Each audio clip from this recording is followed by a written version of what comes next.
Today is June 20th, and basically you should never trade with money you cannot afford to lose. That's the bottom line. So I want to give everyone just a moment to read over that disclaimer, and of course then we'll get started.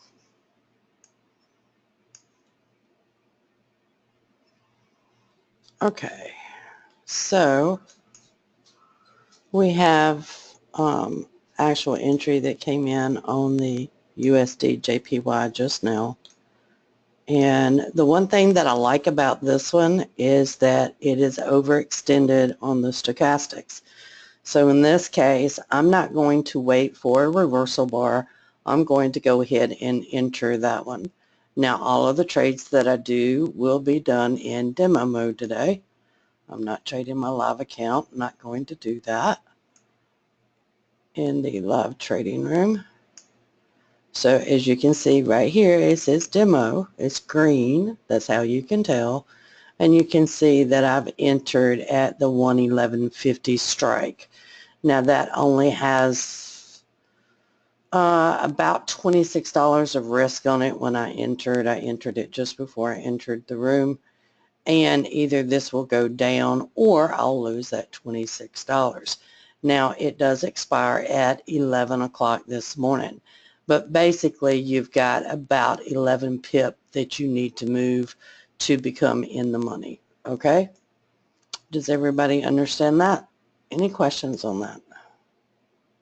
And I'm going to put this back over here.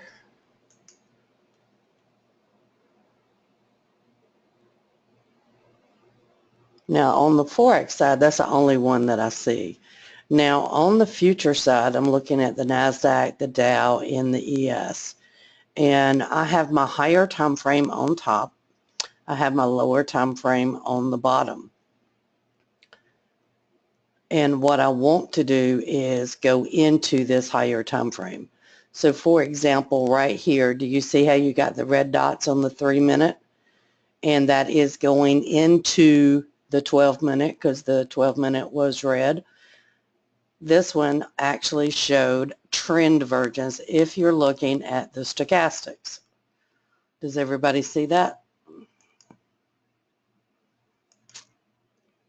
Let's see, there we go.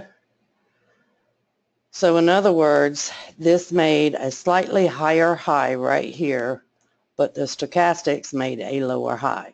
That indicated that the market would go down. Now, if you look up here to the 12-minute, you can see that you had a dot up here and this market is moving down. Everything on it is red, okay? That's a good clue. Over on the Dow, there have not been any entries yet. Aggressively, you could have entered to the long side here, but you do have resistance right up above you at 21,480. Now, it may break through that resistance area only because the 12-minute is blue. And right now, they're rejecting that previous low. Does everybody see that? So in this case, you could go out and look for a binary on the Wall Street 30. I would be looking at 11 a.m. and I might be too late on this one. Well, you can get the 493 area for about $22 of risk. And these are the ones that I like to trade. I don't like the expensive ones. I'm not going to risk, $70 to make 30. Okay? So in this case, this was the trade on the Dow. You can see I'm up here at the 21,493 strike. Now, the one thing that I am going to do immediately is put in a profit target. And the reason I'm going to do that is I might be looking at something else and this one is moving, and if it moves in my direction, it would go ahead and fill the profit target. Hopefully. Of course, there has to be a buyer and a seller anytime a profit target is filled. So I want everybody to realize that just because it touches it doesn't mean you're going to get filled. All right. On the ES, right now the 12-minute is going down and the 3-minute is actually going into a retracement. Now, the only way I would trade that is if I had a magenta peak that's likely to come in on the 12-minute. I don't have that indicator on. I try to make this really simplistic, but I'll go ahead and add it. And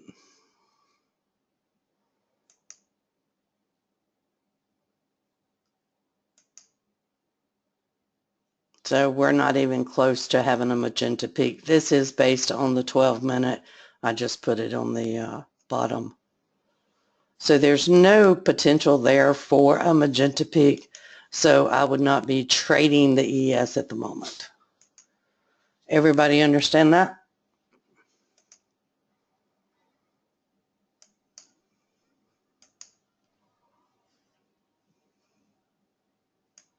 Any questions on that?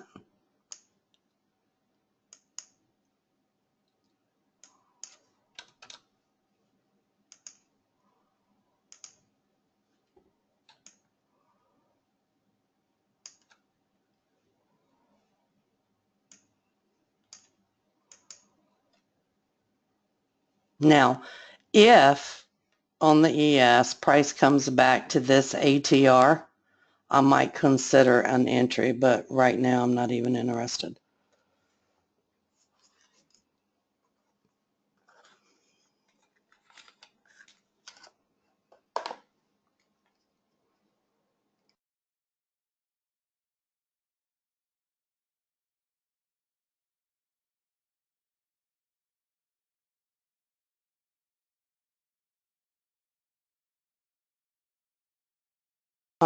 Another thing is I don't have this on my chart because I can pick highs and lows like I know them as well as I know the back of my hand. They're extremely easy for me.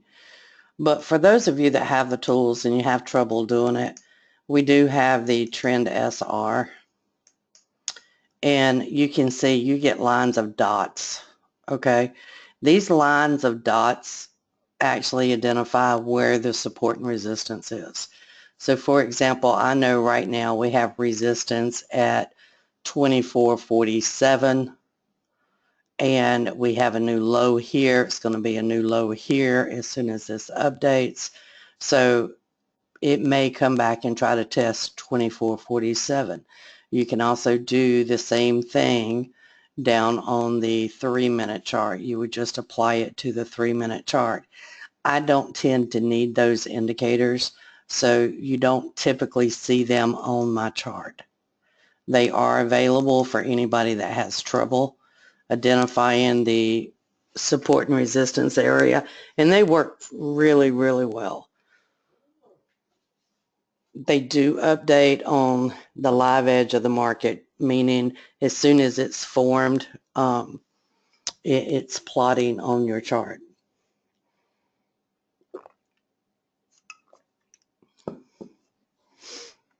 On the Dow, the only area that I might see that actually may act as resistance is up here at 21,485. My strike on that is 21,493. I think it will break through it. You do see this line of congestion dots here. Now they have rejected it once on this bar. Hopefully now they have the power to go through it. Will they? We don't know yet. That's what we're waiting to see.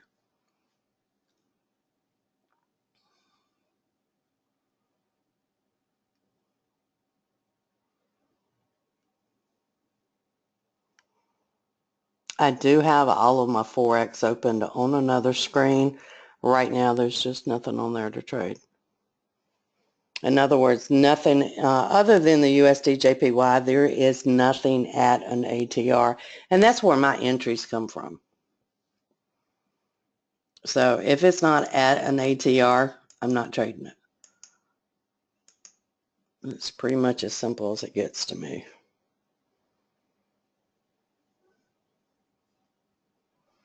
And just, looking at the chart, I would notice that this came back to this low and it's forming a reversal bar to the upside. That's good for our trade if it continues to play out that way.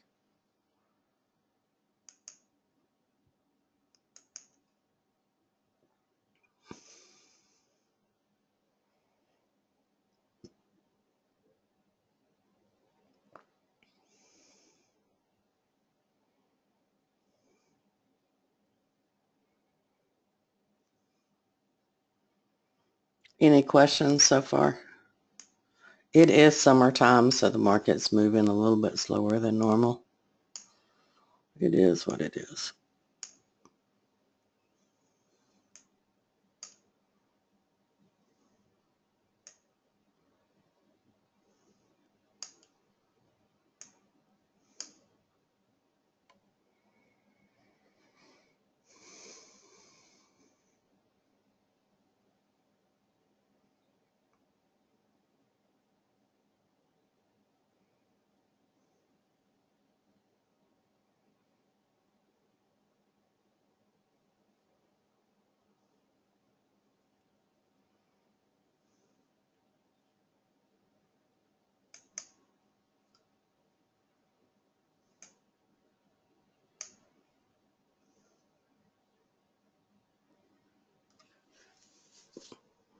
On the USD JPY, it looks like we're getting the reversal bar now.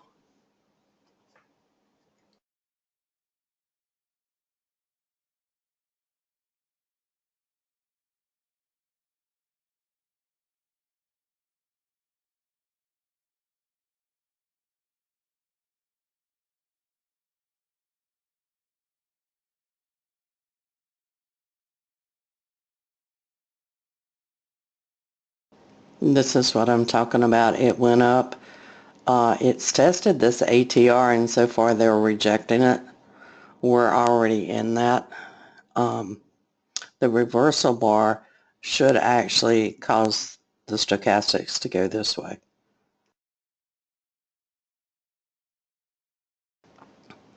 This is where the stochastics itself will be lagging, which is why you use the price bar. Price bars don't lag.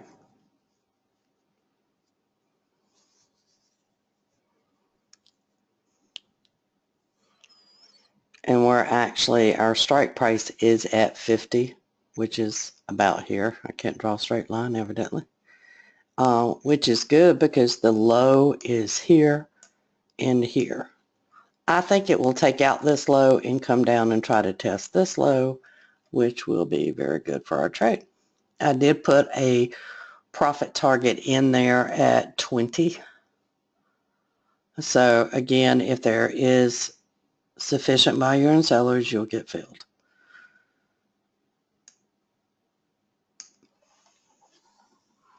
If there's no buyers or sellers, you won't get filled. But if it expired in the money, then you would receive the maximum payout.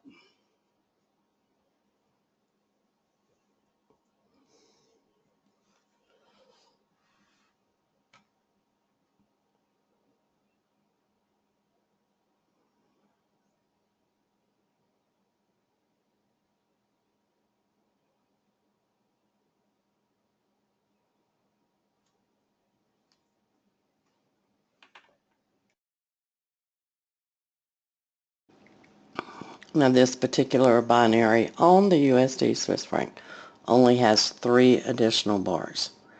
It's got 45 minutes left. I'm trading a 15-minute. So what you would hope is that within 15 minutes that it would be below your strike.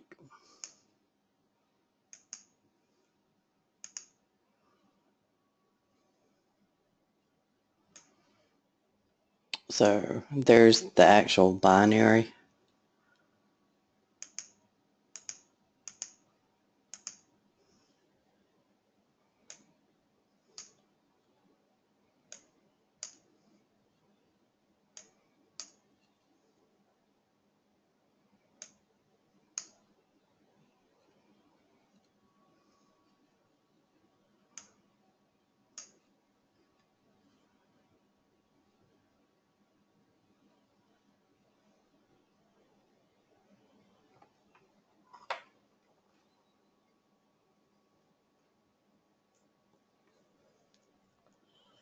The gray box here identifies where your profit target is.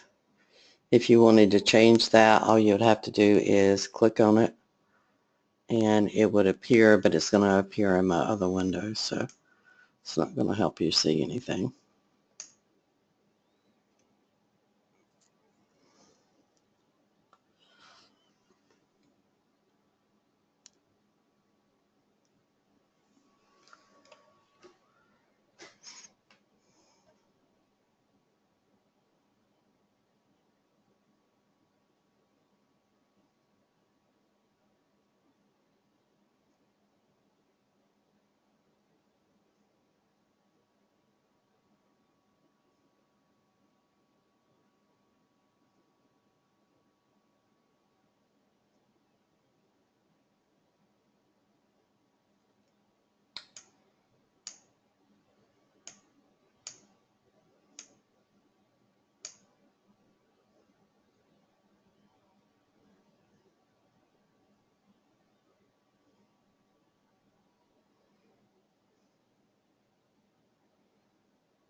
John, did you have a question?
If you notice the congestion dot at 57.75, no, 77, is coinciding with the dot that's coming in on the NASDAQ 12-minute chart.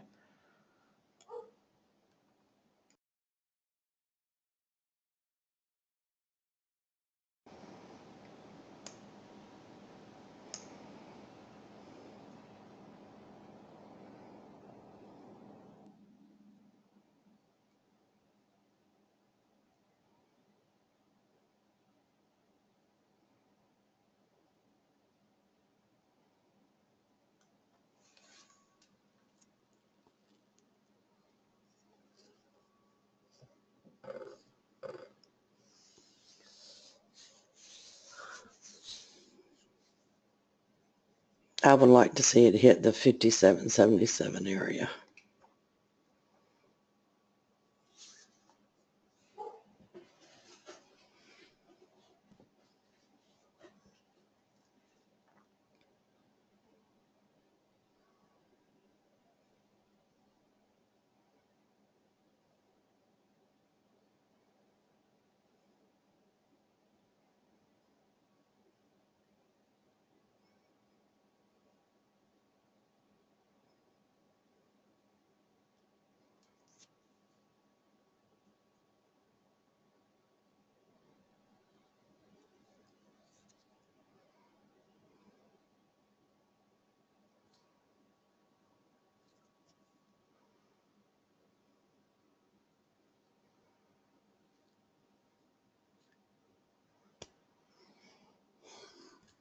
What are the optimal times to trade the DAX?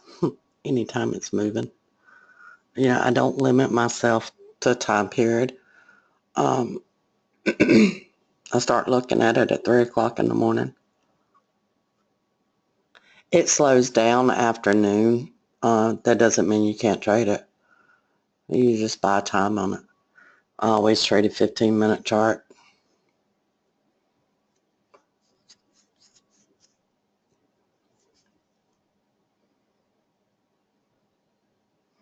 That's my preferred time period.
What do you mean it's conflicted on the British pound?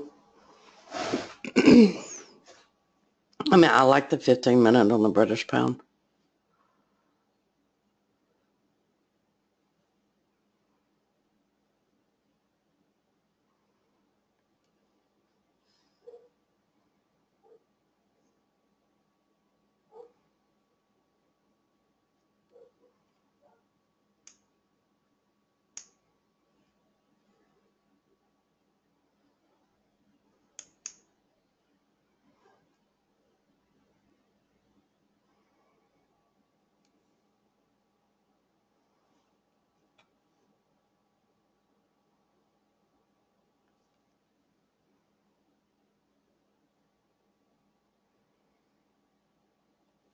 Actually, I had a real good trade on the British pound this morning.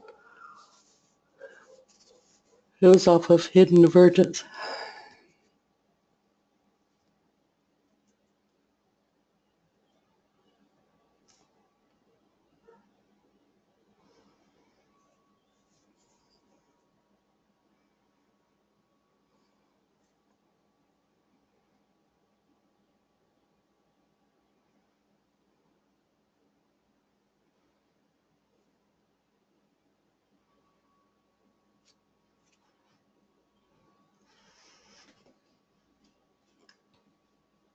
Yeah, I really don't do that, Mike. I think all you're doing is confusing yourself.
Well, that's part of it, and that's why your results are going to be skewed, Mike.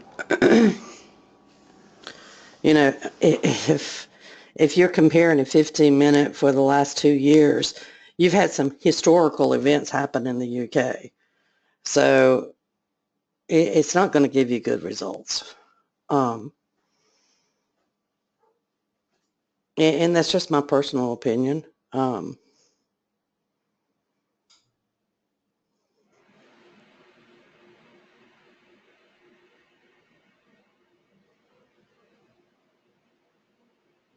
Yeah, it was sort of like the Bree exit.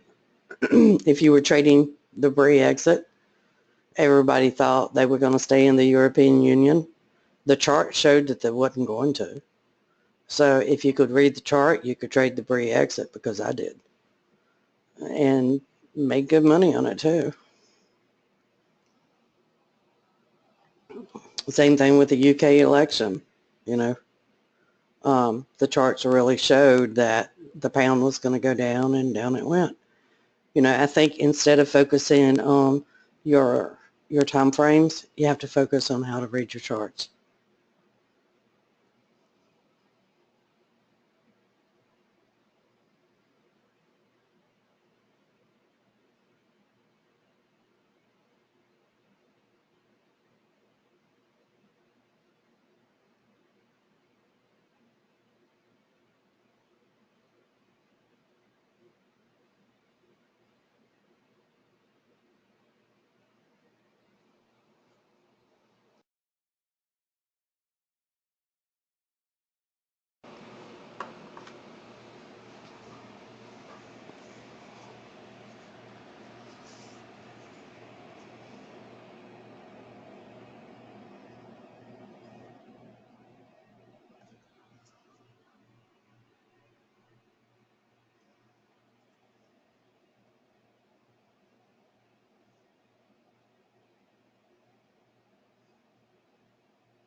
Here's one, Mike, on the DAX that I just entered. And you can see you formed that reversal bar here. You would expect it to come up and try to test the 12,870 area. And this is one you would have to watch because it might not hit your profit target. It may just get up here to 12,858. I believe that's the number. So in that case, it's going to give you, it was about $28 of risk on the entry. So it would give you just, if it goes right up above this strike, it's going to give you at least a 1-to-1 risk to reward ratio. And that's using reversal bars. That's all it's using.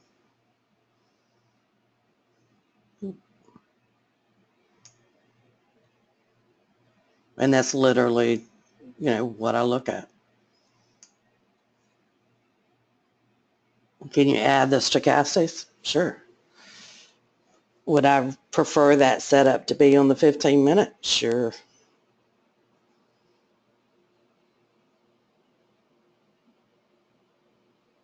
But you're only one strike away from where price is currently trading.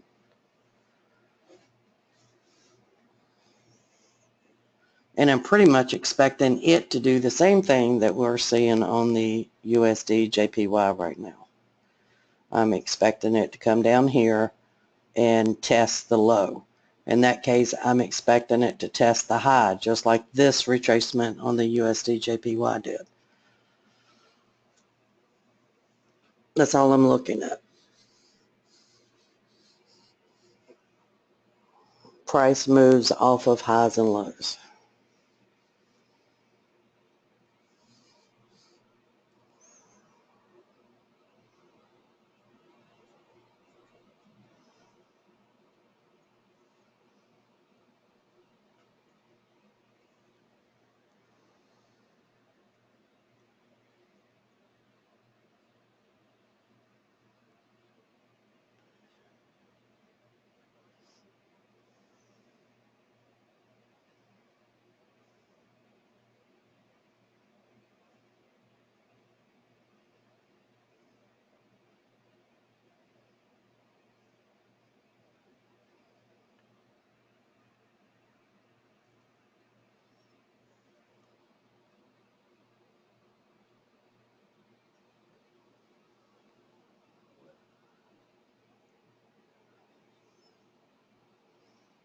Well, that is just an example, Mike. I prefer to use like a 15 and a 60. But the example was on the 5 and the 15, so.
You can also, for example, this one hasn't quite taken out or closed at the bottom and there's still, 20 minutes left in this binary.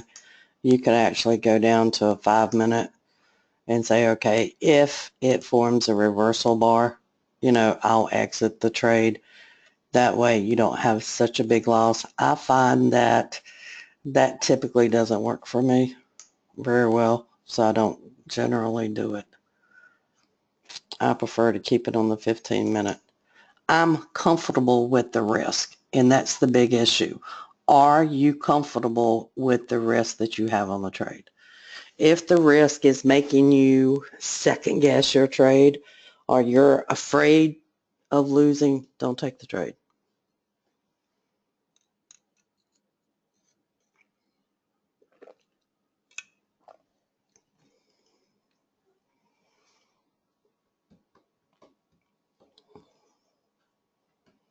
And the other thing, I know personally, I don't have to have a high winning performance. Okay. My risk to reward is skewed in my favor. I don't have to have that really high winning percentage. I'm not risking $70.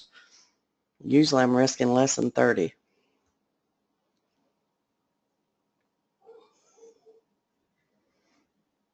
I typically double whatever my risk is. So, and this is where you can, the numbers, if you calculate the numbers out, using a risk to reward that's in your favor means you don't have to be the greatest trader in the world. You do have to be the greatest trader if you're risking $70.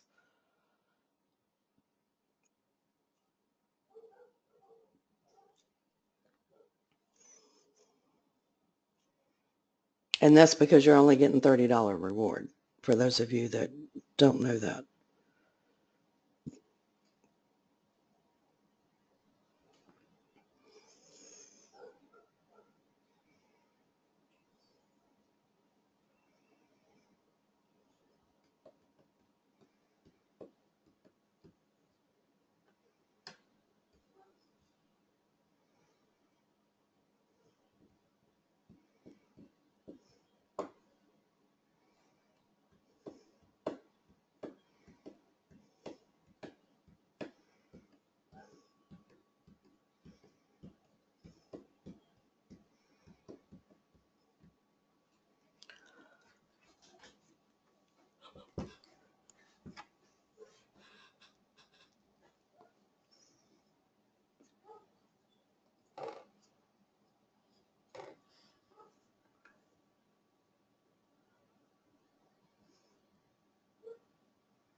When I'm trading the futures, I usually use a 3 and a 12.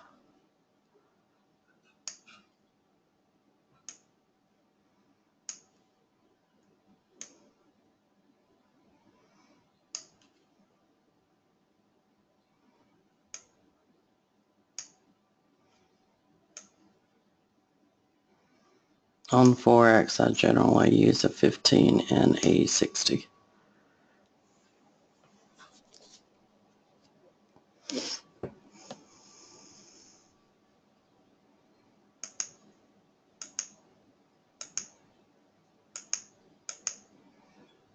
Now, actually, on the DAX, I generally use a 15 just because I don't have the data in NinjaTrader.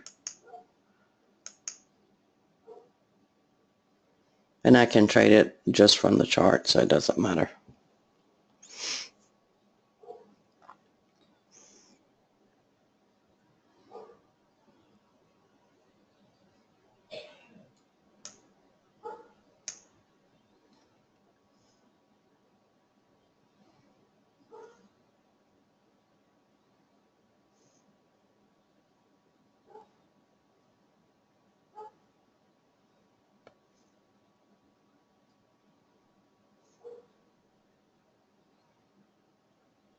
Oh, cool. Charles, I'll look at it.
For those in the room that have NinjaTrader, the upgrade fee for existing clients that have the packages will go up in July.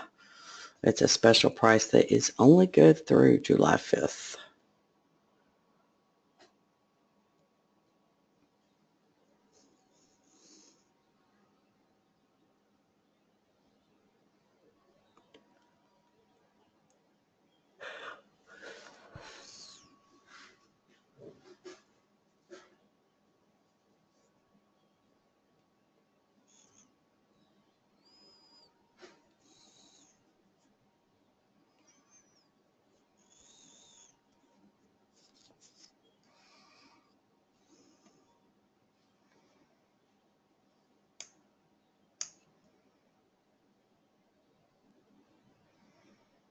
Our strike price on the Dow is up here at 96. I probably needed more time on that one. I thought I was doing the 12 o'clock and I did the 11 o'clock.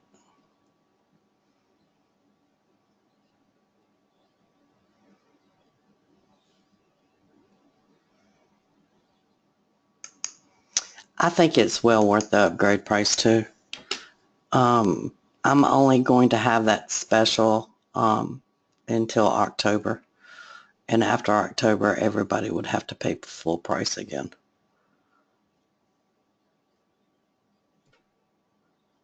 I just wanted to give everybody the opportunity to upgrade at a lower price first.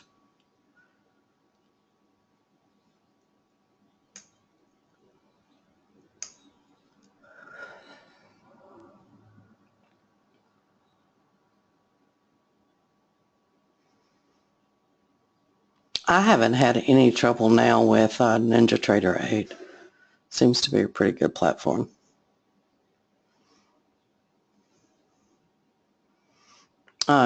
It's the NinjaTrader 8 upgrade, Dinesh. I had promised it to you, I think when you purchased, so you don't have to worry about it. Because we were in the middle of the conversion when you purchased.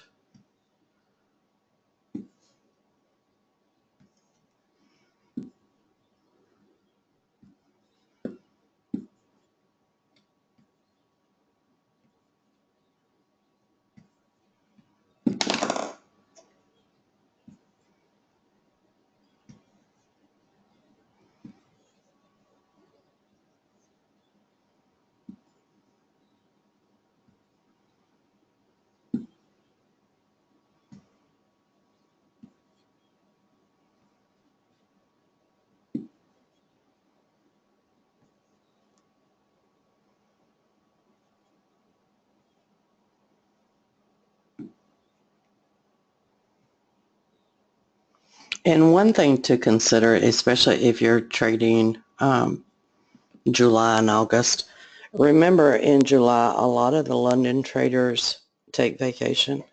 They're actually on vacation most of July and August. That's one thing to consider. The market's going to move slower during the London opening. But also during the U.S. session, it typically will move slower as well. You know, people are off at the beach. I mean, I go to the pool every day now. So it's like I trade London and that's it unless I have a stock option to enter. So just something to be aware of if you're trading, that these things will affect your trades. And again, Mike, this goes back to you doing these, you know, back testing. All the back testing I've done, in fact, the new charts that I just did that will be in my new book on currencies, you know, you're comparing January, February, March to April, May, and June, and then July, August, and September when the markets are typically slower anyway. That's the reason your results are just all over the place. The markets don't move the same.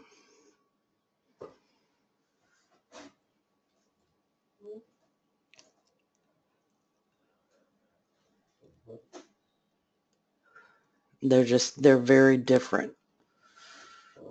There is a seasonal component to these markets, and understanding that is critical too.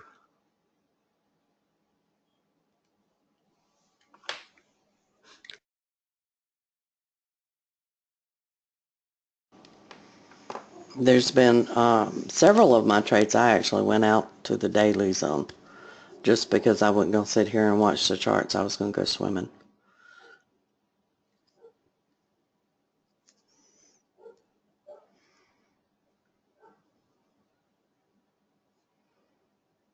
I use the same, Mike. I just buy more time.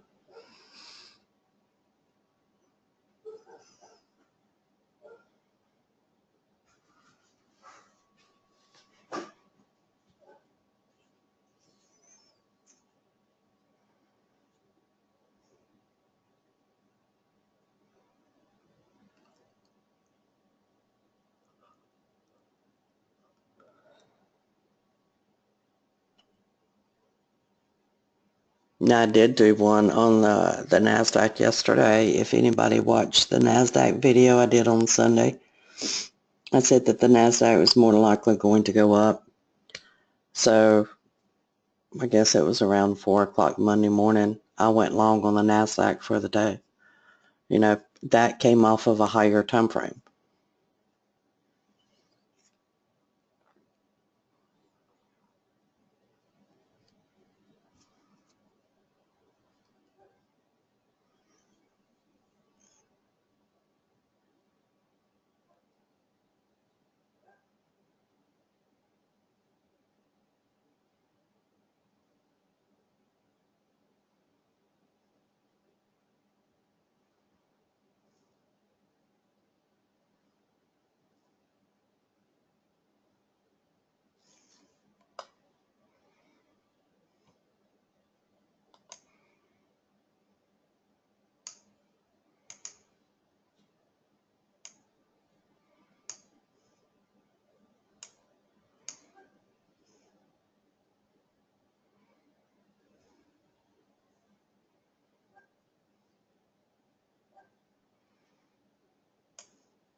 I'm actually liking the NASDAQ right now to the downside.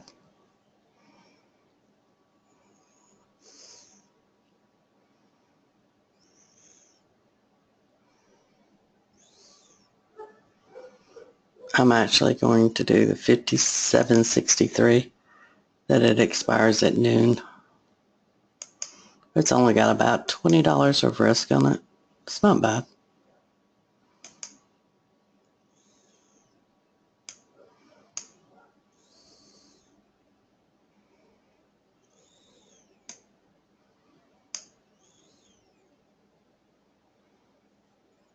This is where I told you I wanted it to get to earlier. I'm at the 57.63, expecting it to come down, especially because there's an ATR right here.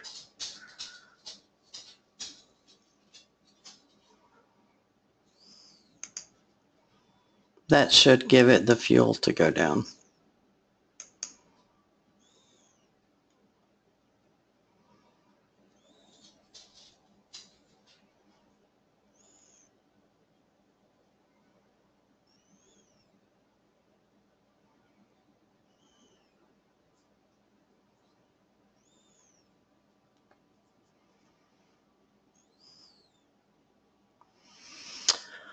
I hope by the end of July, Mike, it's basically just currencies.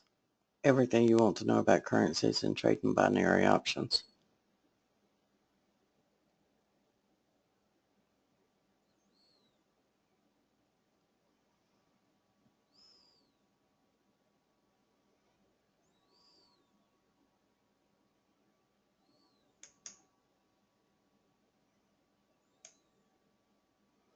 Yeah, go over all the correlations, well, the major correlations, I should say.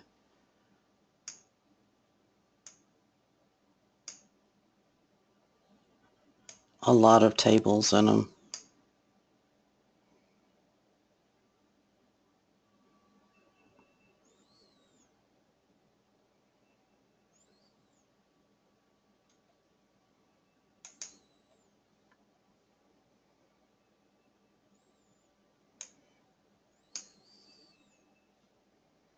And this one tried to give you money here, didn't take it, expired worthless, which is about a $28 loss. I think the Wall Street or the Dow is going to expire worthless too. But again, they were very low risk trades. So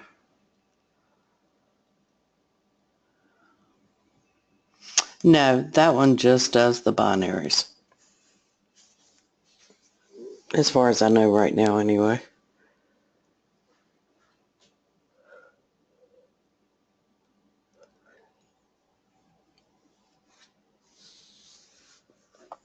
Right now I'm not doing a lot of spreads.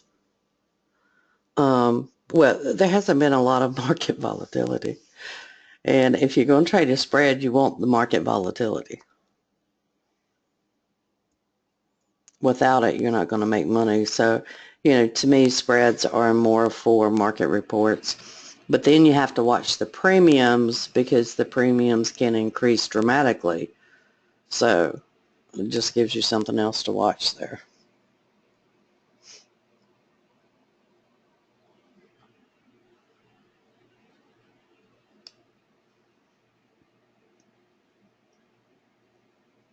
With summer being as slow as it is, spreads is not a good place to be.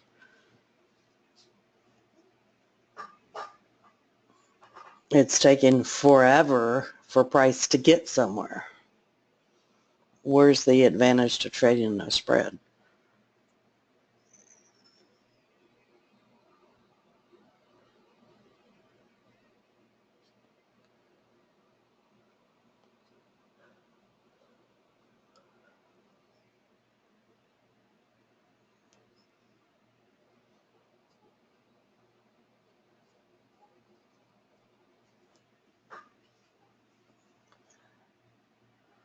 Let me see if I can open up one of these worksheets.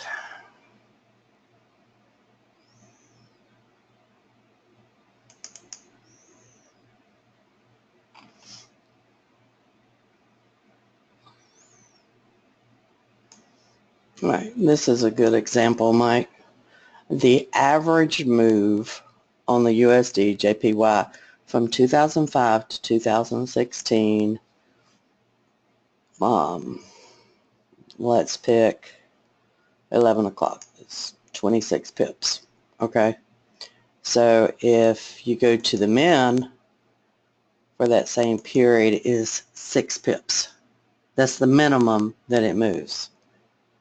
In 2016, the minimum for 11 o'clock is 14 pips. So if you're looking at a spread, and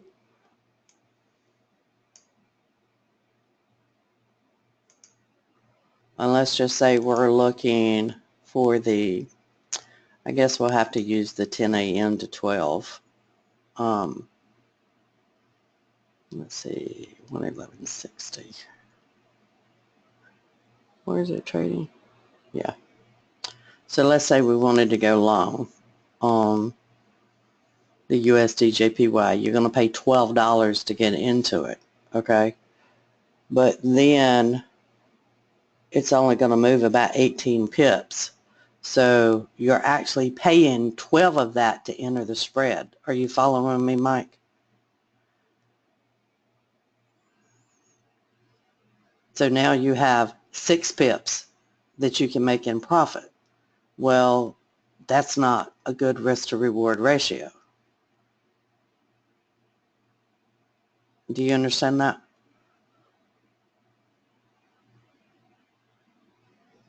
Yeah, now the maximum that it could move would be 44 pips, okay? Think market reports, okay? That's where you're going to get that movement. So, for example, non-farm employment. Okay, let's go. That's going to move it. And you can see it right here. It's 138 pips, okay? That's your maximum move. That would be non-farm employment.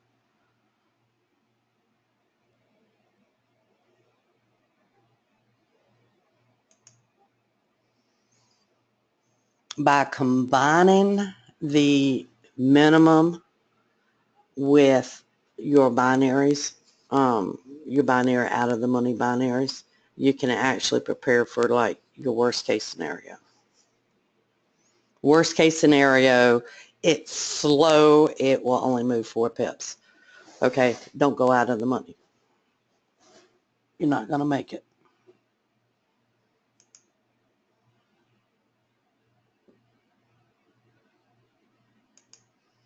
I believe if you prepare for the worst case scenario, you may get the best case scenario.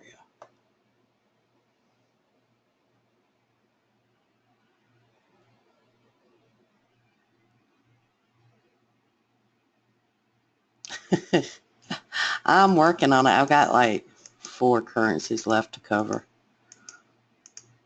I mean, I'm doing market reports, you know, what market reports to look out for, or which ones to trade. When does the market open? When's a good time to trade it? Just about everything you'd want to know about currencies.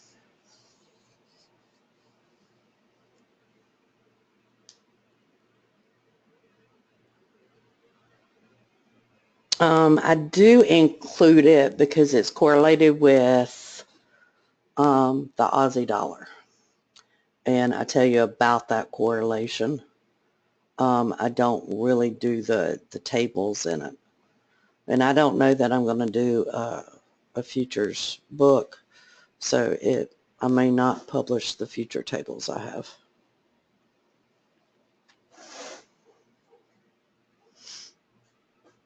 About the only time I trade gold, though, is on a market report. It's pretty much the only time I trade it. On the NASDAQ trade, you want to watch that as it comes back to that ATR at 57.66. You wouldn't want to see that stochastics oversold at that point.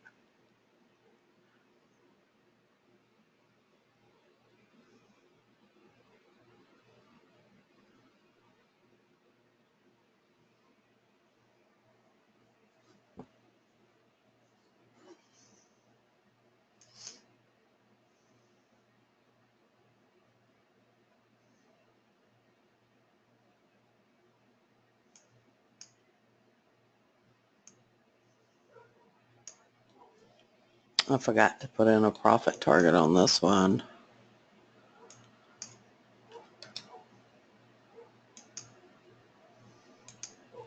Now you can see I put in a profit target. I just put 20 as my typical. I either put 15 or 20 on most of my trades if I'm short. If I'm long, I do 80, 85.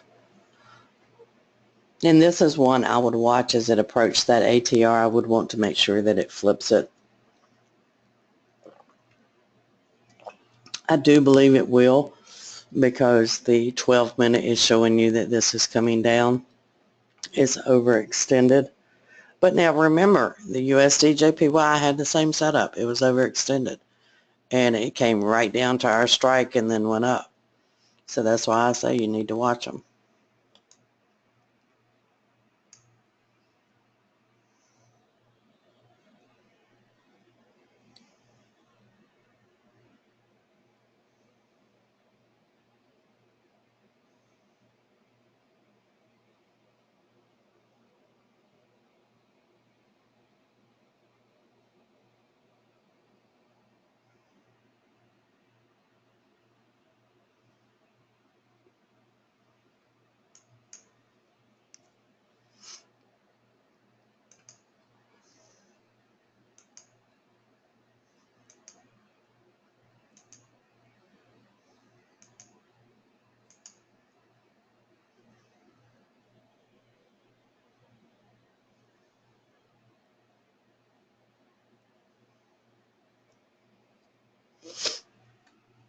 Now the NASDAQ is being fueled by the higher time frames. That's the reason I'm more prone to trade it right now. If you watch the video that I did on Sunday, the Dow doesn't really have a good setup on the higher time frames. The ES is so. The NASDAQ actually had the better trade setups.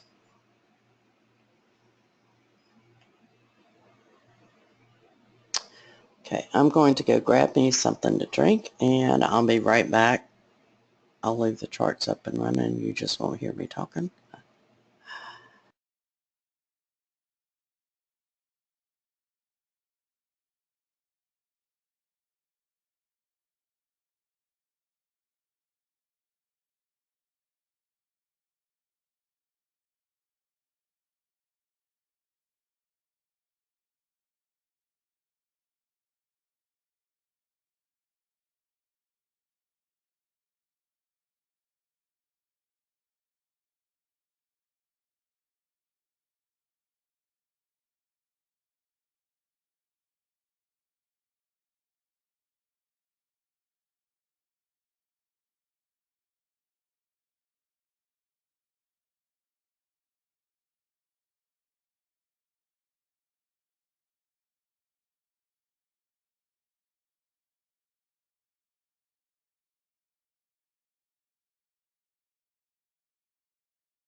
Okay, I'm back, and it doesn't look like I missed anything.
This is where you're likely to get in trouble because you're overextended.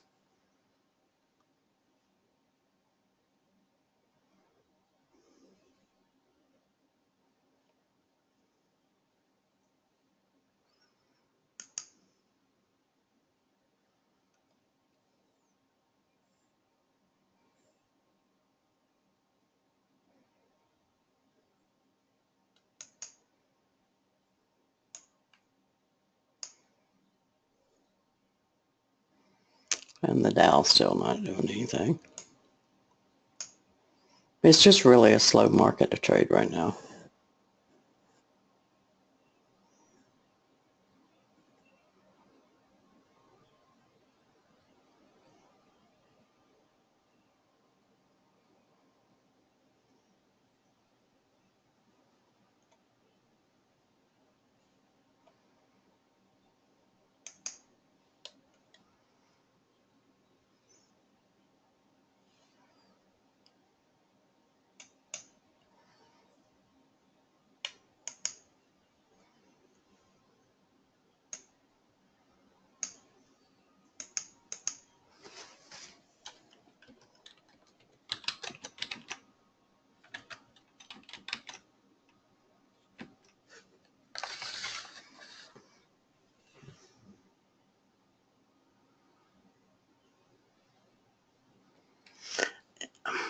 I have a love-hate relationship with that currency, Mike, on the British pound, US dollar. Either I love it for the week or I hate it, literally. It has really good setups sometimes.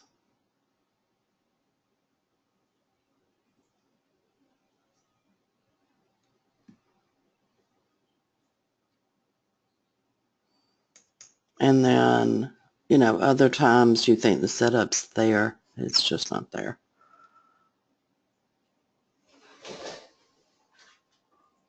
Or it doesn't play out, I guess I should say. Basically, if there's something that will move the British pound, it's great to trade. If it's nothing to move the British pound, it's crappy.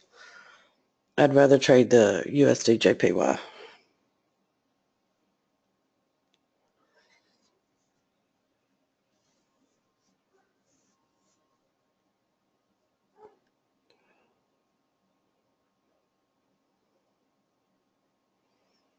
And I have noticed also, Mike, you really have to watch your premiums.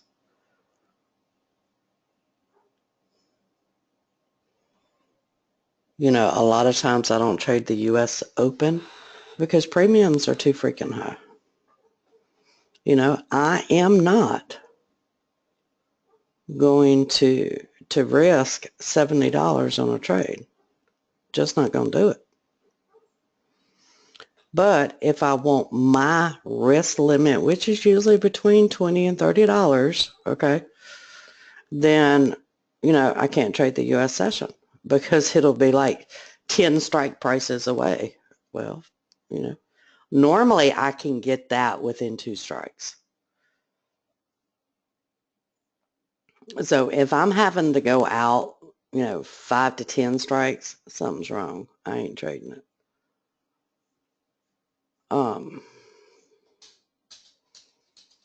There was one I did the other week. I don't remember whether I did a video on it or not, but the dailies, it was on the British pound election. On the dailies, the premiums were through the roof, and it was a Thursday. That's the only reason I remember it. So I ended up trading a weekly because the weekly, the time decay had worked in my favor for premium. Did you think about doing that? This is what I call shopping around for the best premium.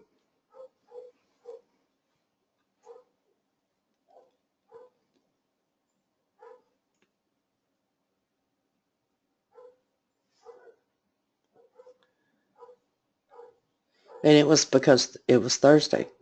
The premiums on the weeklies decay rapidly come Thursday.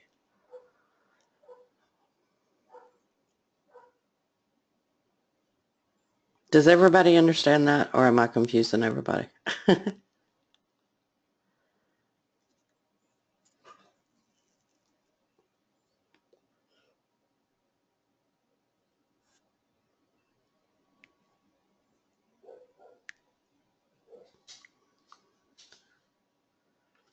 Yeah. It was actually pretty much a daily. And the reason it was because it was like 3 o'clock in the afternoon. And I went short, and that was like 3 o'clock. And when it opened at 6 o'clock, within 30 minutes, I had my profit target. And that was a really, really cheap binary. Really cheap. Seems like it was an $8 binary. Why? Well, premium decay was working in my favor, and I was out, seems like 100 pips from price. So, again, it just worked in my favor.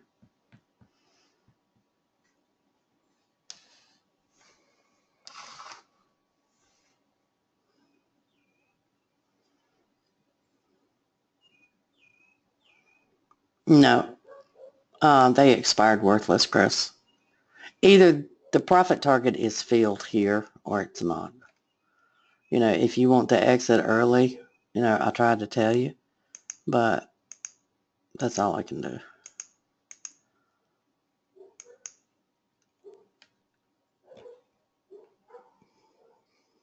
Just like here, do you see how you're overextended here? You want to exit? Exit. Yeah, the NASDAQ 5763.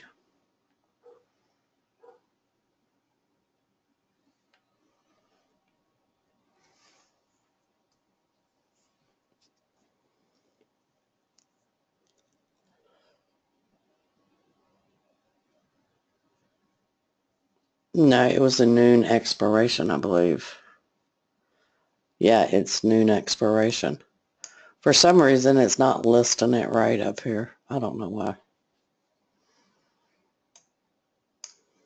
Do you see how you're getting that reversal bar right now? You're overextended, you know.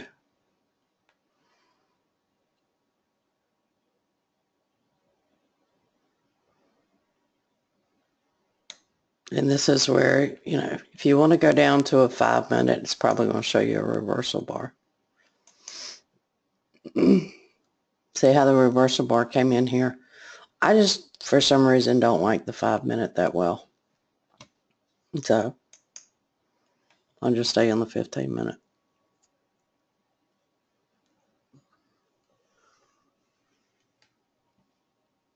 If you want to be real aggressive, then you go down to a 5-minute.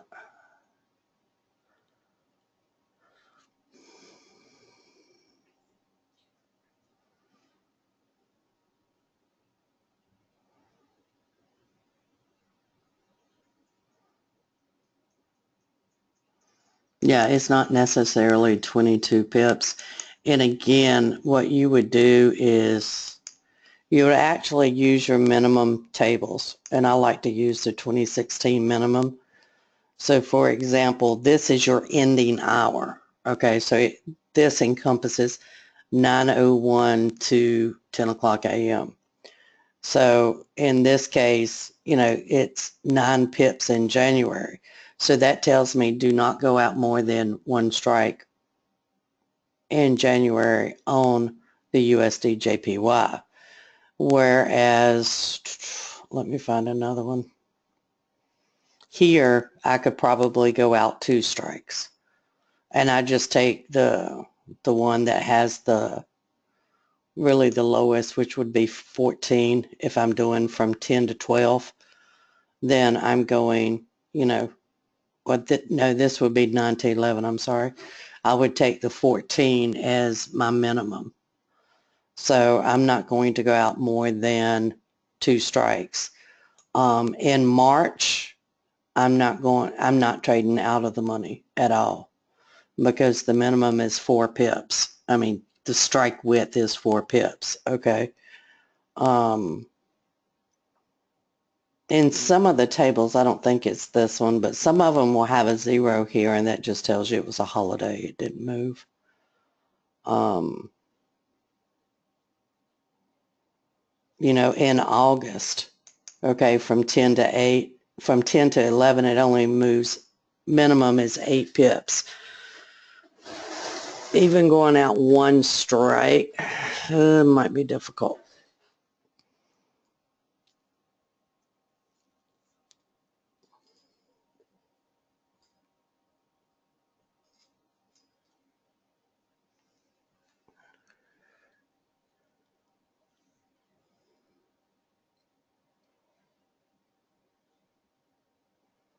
Now, I also have the minimum for 2005 through 2016.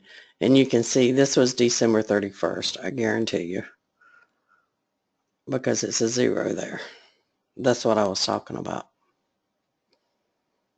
But you can also see these are quite lower because it's more data. Okay, this is from 2005 to 2016. So for example, we did one that was 11 o'clock. It was 6 pips. Okay, that's the minimum move, is 6 pips. Historically, this is a better, in some cases, this is a better minimum just because it uses more data. But I'm more aggressive, so I use the 2016. That's all.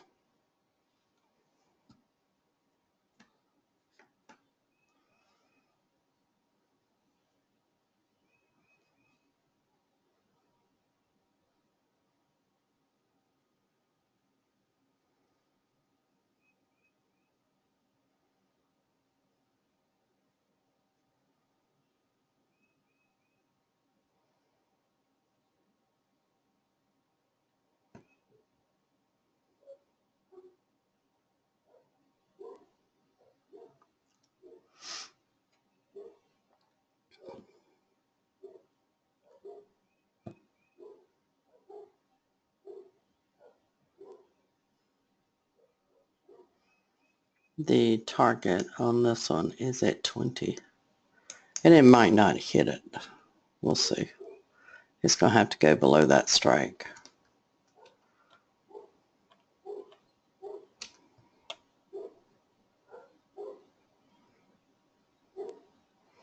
Having the profit target in, sometimes you won't even see the price over here, but it will fill your order. I've seen that a lot.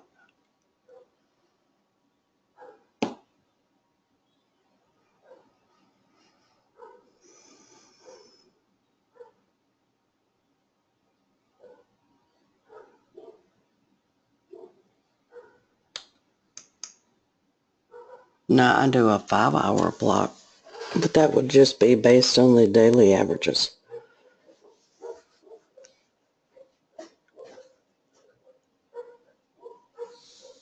And you have a lot of dailies on forex, which is probably why I like forex so much. And I can take a daily expiration and make it a 1-hour, you know. There's just so much you can do with forex that you can't do with futures. Futures really kind of bore me for the biggest part. And the profit target is filled.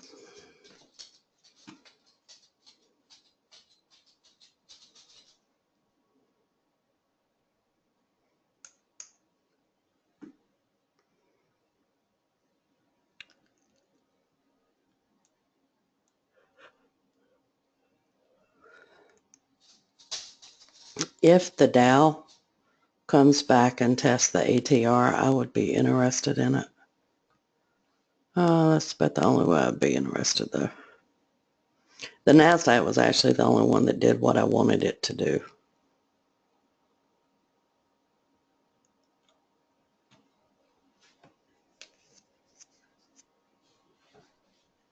Okay, any questions? Because the market's moving too slow for me to try to get into another trade. And I'm not just going to sit here.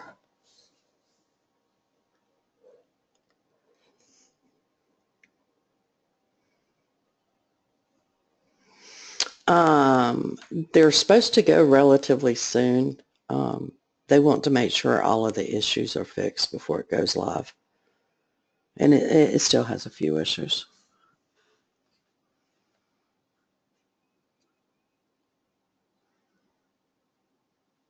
Okay, if nobody has any questions, I'm going to go ahead and end it today.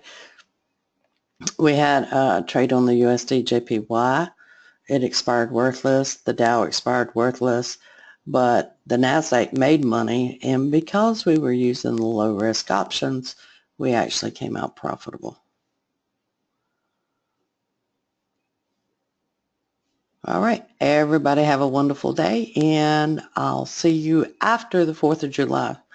There will not be any other trading sessions other than the Nadex tomorrow at noon. I'll be talking about candlestick formations. Other than that, I will not have a live trading room until after the 4th of July. Okay? Everyone have a wonderful day, and I'll see you after the 4th.